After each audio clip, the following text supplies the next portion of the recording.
Alright. So we'll continue po after ng good thinking, no? Parsimony.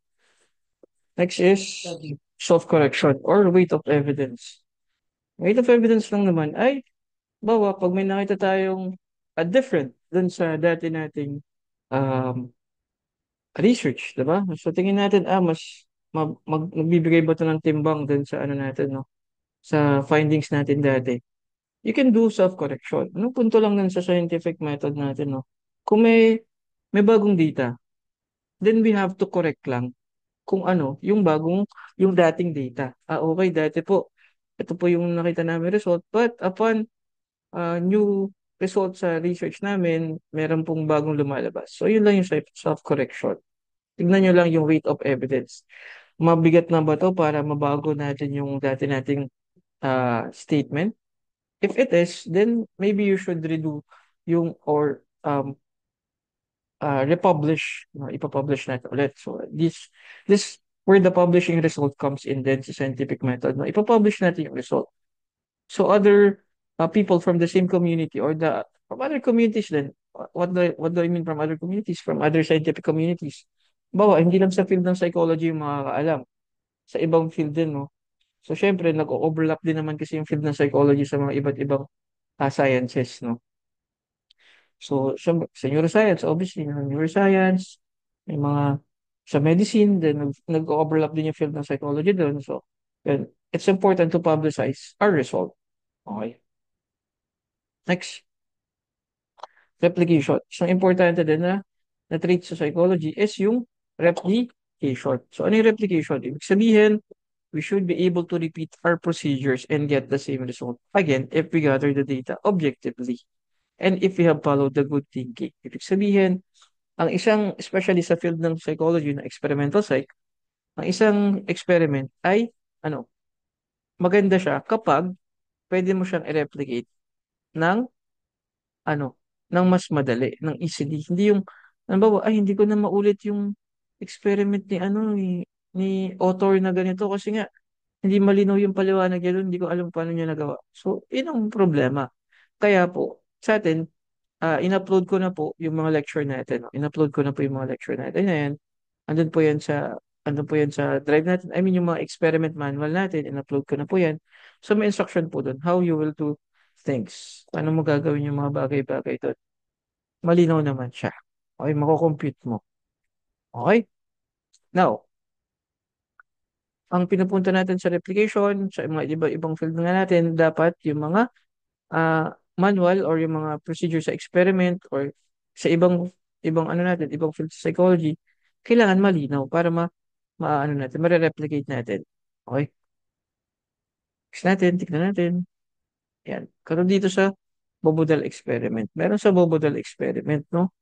Na ang ginawa ni Albert Bandura dito, ay yung mga bata, may pinapanood sila ng mga bagay-bagay na ginagawa dun sa Bobodal, no? Diba, sinusuntok, minamartilyo. Tapos nakita nila, yung the kids are following yung mga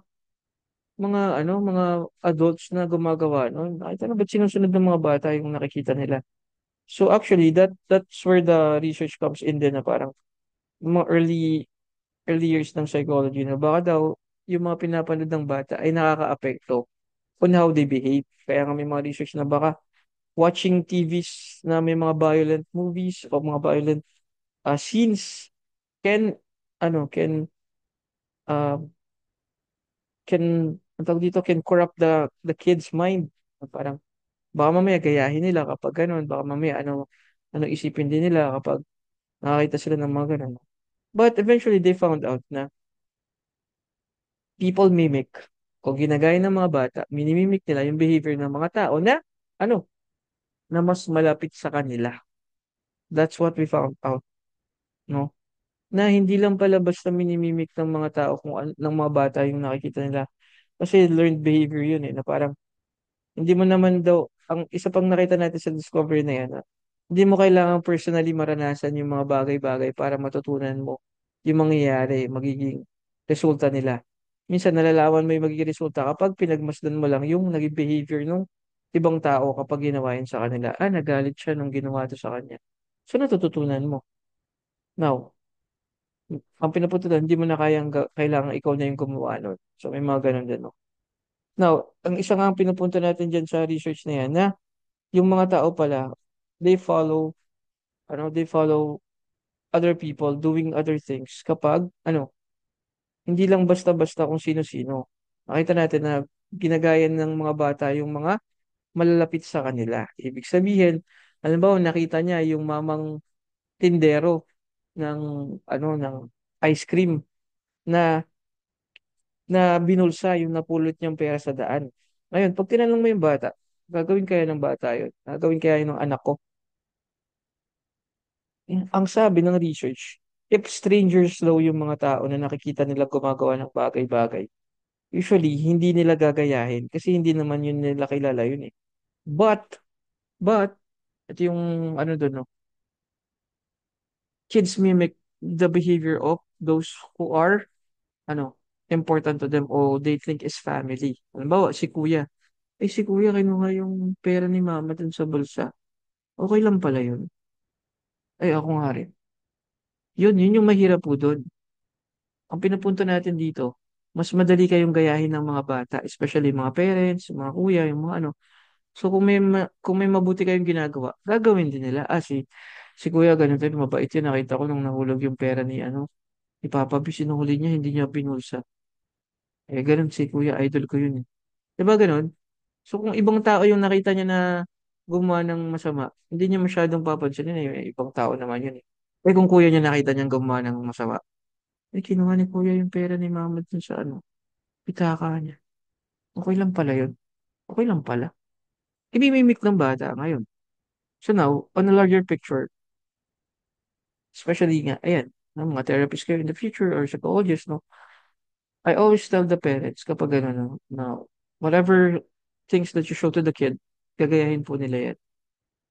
And that goes with all those, yung mga pangit ng mga behavior, gagayahin din nila. Yung maganda behavior, obviously, gagayahin din nila. Kaya ang lagi ko sinasabi sa mga parents, kapag po may nangyari sa bata, that's on you. Diba? Pag napahamak sila, dahil sa inyo yun. Kasi kayo po yung kasama sa bahay. Kayo yung gumagabay dapat dyan. And kapag naman naging mabuti naman yung kahinatnan ng mga bata, that's still on you. Kayo din po yun. So, naging successful sila, that's still on you. Ikaw rin yun. Ikaw rin yung may credit doon kasi you did very good. Kaya napalaki mo yung mga bata na ganun. Na mabuti sila. Kasi siguro naging mabuting magulang ka. Diba? So, may mga ganun. And again, coming dun sa natin, sa punta natin ng disposition tsaka situational. Sometimes, kahit anong gawin mo din ng pagpapalaki sa bata, no, minsan talagang they're different people pa rin sa huli. They will do what they want to. Okay, next. Ano yung mga objectives daw natin sa psychological science? Okay, so there are four major objectives of research conducted in psychology. Number one, description, prediction, explanation, and control. Tingnan natin. So description, it's referring to the systematic and unbiased account of the observed characteristics of behavior. Good descriptions allows us to greater knowledge of behaviors because they provide us information about what the behavior will be like. A description of grief, for example, will allow us to understand that people who are grieving are very likely to be sad and depressed, and even perhaps to be crying. There are many different methods of descriptive research. Okay? So, minapunto ng description nga daw ay yung pag detalyado lang. Pag-describe lang natin kung ano yung nakikita natin. Systematic and biased account of observed characteristics of behavior. And good description allows us to greater knowledge of behaviors. So, ina-note natin, kaya that's where ano, the DSM-5 comes in. It's a description ng mga disorder na malinaw, no, na naka-detail doon. Kapag po depressed ka, if you feel um, na malungkot ng mga 2 weeks na, ayan, may mga ganun, malinaw sa DSM-5. Tapos, may mga suicidal ideation ka ng mga ilang linggo na nang hindi nawawala. Mga ganun, no? Naka-layout, nakalagay. So, that's a best example ng description sa field ng, ayan, sa objective of psychological science. No?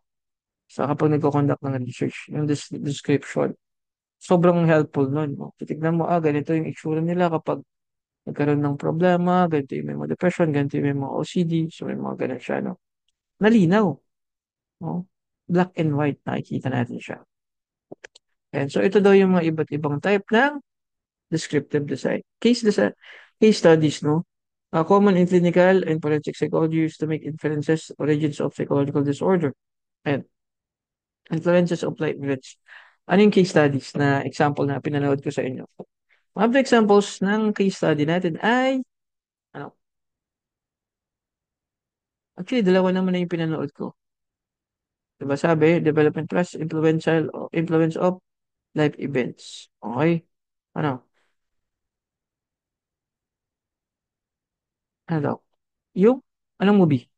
Yung movie na Three Identical Strangers, no? Actually, yun talaga. Yung case study, ano nangyari dun sa mga, ano na yun, no? Identical strangers na yun. So, ibig sabihin, kaya identical strangers, di ba? Kasi mga magkakakambal pala sila. And pag tinignan natin yung research na yun, ano ba nangyari doon? Ano bang naging punto? Diba? Ano pa? Ito, hindi ko pa yata napapapanood yung kaso ni Jeannie, ng kay Mr. G. Wiley, why did you keep your daughter? Okay. Si Jeannie kasi ay kinulong ng tatay niya for 13 years sa isang kwarto na hindi siya binibigyan ng solid food, hindi siya kinakausap, um, at parang meron pa daw mga abuse no, na ginawa. Tapos, nag, nag, nagpupup lang siya doon sa parang arenola niya doon. Hindi siya, hindi siya, ano din, nakakalabas. Tapos hindi siya nakakakain ng solid food, parang pang baby food lang. Parang bata nga yung trato lang sa kanya. Tapos, ano din, um, hindi siya kinakausap din. Tapos yung kwarto niya sobrang dilim. Sobrang dilim talaga, no? Ang dilim-dilim, sobrang, konti lang yung liwanag na pumapasok. Ganun siya, no? Ngayon, naka-apekto yun dun sa development ni Gene. So, eventually, I'll make that an assignment. May YouTube na link lang yun. Okay, next. Prediction. Prediction, the second objective refers to the capacity for knowing in advance when certain behaviors would be expected to occur. To be able to predict them ahead of time because we have identified other conditions with which the behaviors are linked or associated. So, halimbawa, kaya nga, sabi dyan sa grief daw, no, we can predict that a person will feel grief if a grandparent has died. Thus, prediction is useful for psychologists. Ayan nga. For example nga, kung ang ang ipupunto natin dito ay sa ano, saan na? Sa field ng ano natin, ng work, sa trabaho. So kung alam natin na yung mga tao na may grief o nagluluksa ay ano, makakaramdam ng ng pagkalungkot, alam din natin sa trabaho na hindi yan papasok sa trabaho kapag sila ay nagluluksa. Now, since nape-predict natin yun, the human resource, the HR, can make policies to help yung mga employees na baka sa future ay magkaroon ng ng grieving or mag-grieve. Kung may mga employee, obviously nangyayari naman talaga yun, may mga empleyado tayo na namamatayan. So if i-apply natin yung knowledge natin ng prediction sa scientific no, application or dun sa trabaho, pwede na tayong magawa ng policy na kapag po namatayan yung isang employee, bibigyan po namin siya ng grieving or mourning na leave o pagluluksa na leave. Tapos, 2 weeks po yun, paid leave po yun. So, ganun, no? Tapos, bibigyan din namin sila tapos pag ganun po, kukuha kami ng mga, ang tawag dito, mga tempo. Okay? Or mga temporary na assigned dun sa task na gagawin po ng employee natin. Kasi alam natin na baka mga 2 weeks, hindi siya makapagtrabaho kasi nga